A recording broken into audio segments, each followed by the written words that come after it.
భారతదేశము. భారత అంటేనే దాంట్లో ఎంతో గొప్పతనం ఉంది. భాయాం బ్రహ్మ విద్యాయాం రతః ఇది భారత.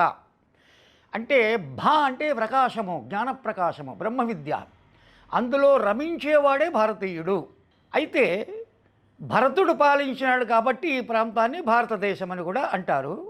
ఇక్కడ చూడండి, ఆర్యావర్తము అని కూడా ఈ దేశానికి ఒక పేరుంది. ముందు మన వైదిక సాంప్రదాయ రీత్యా ఈ భారతదేశానికి ఆర్యావర్తము. ఆర్యులు అంటే బ్రహ్మజ్ఞాన సంపన్నులు. ఎవరికైతే బ్రహ్మజ్ఞానం ఉందో అతడే ఆర్యుడు. అటువంటి ఆర్యులు నివసించేటువంటి స్థలము కాబట్టి ఆర్యావర్తము.